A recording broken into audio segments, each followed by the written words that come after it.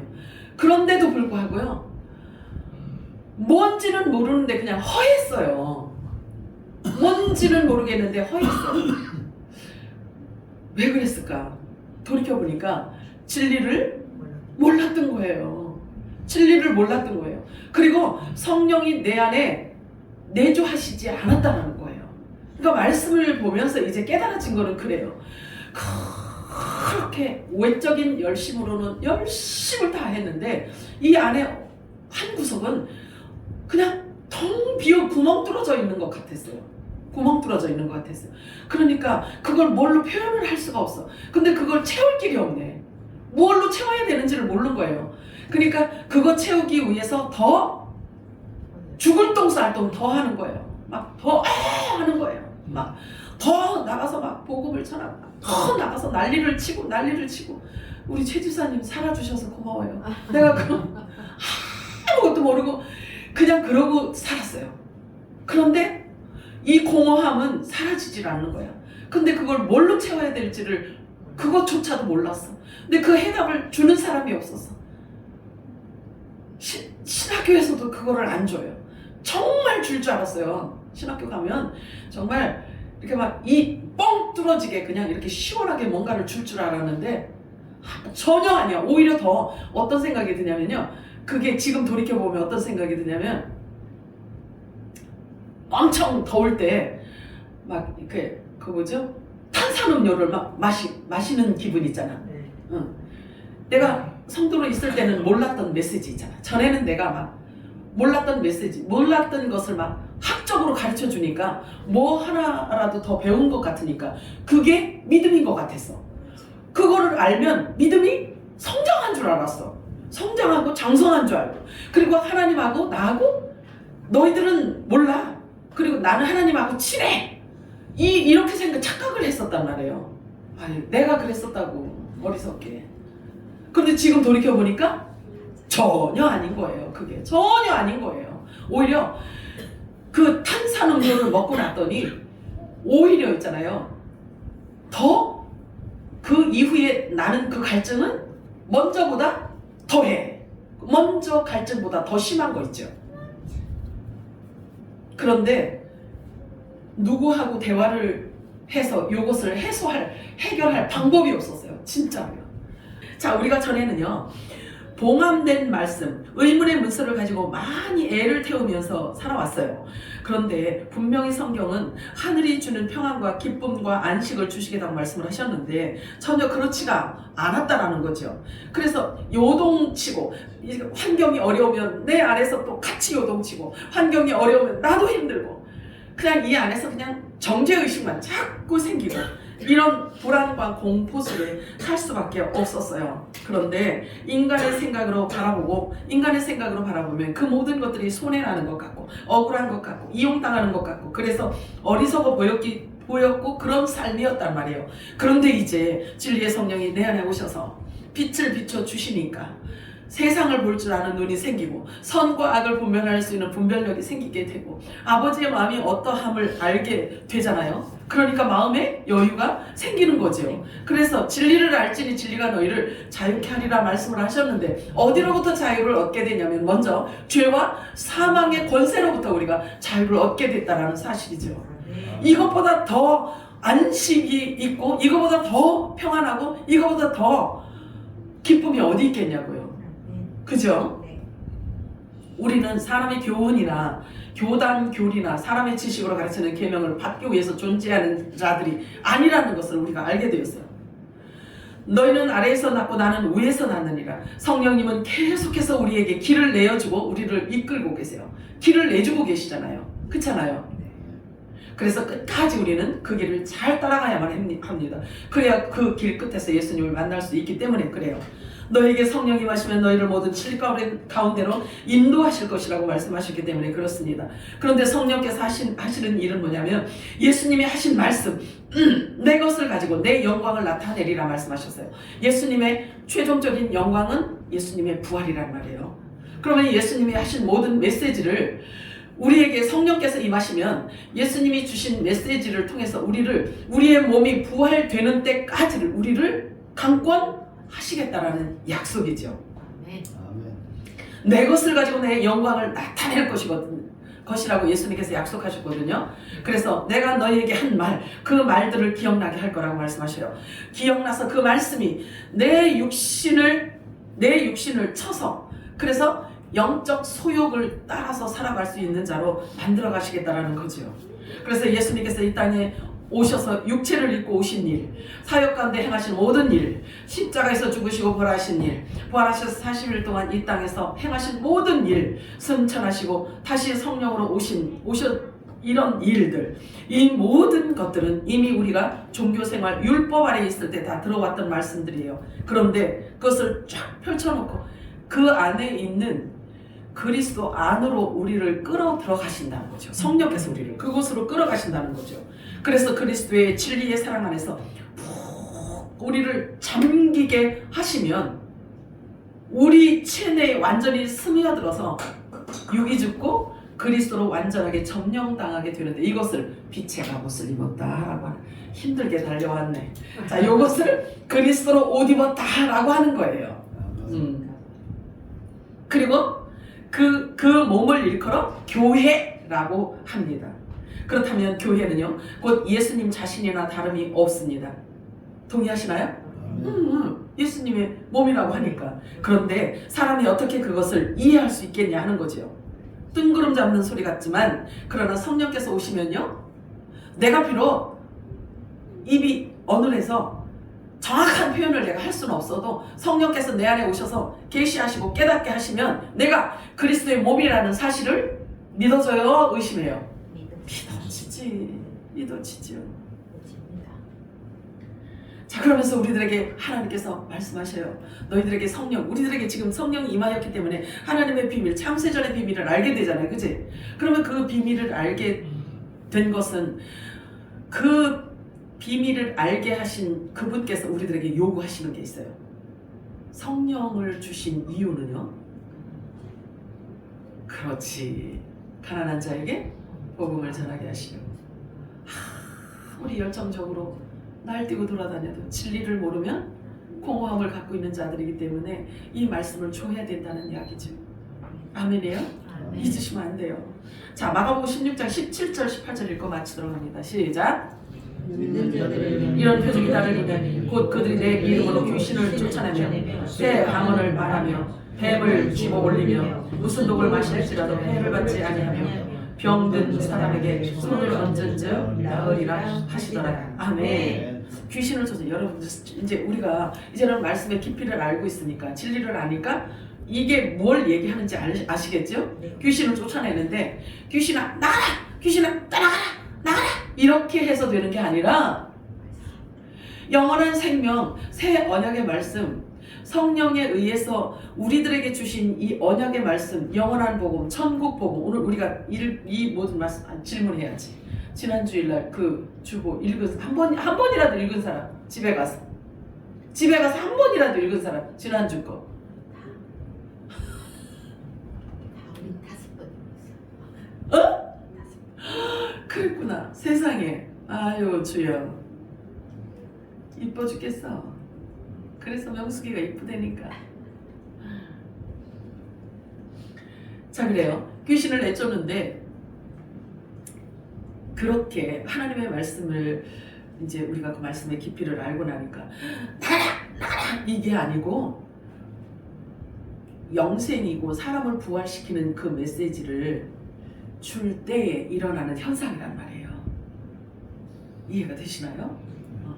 그래서 하나님의 말씀의 깊이를 여러분들이 더 깊이 깨달아서 말씀에 순종하시는 저와 여러분 되시기를 축복합니다.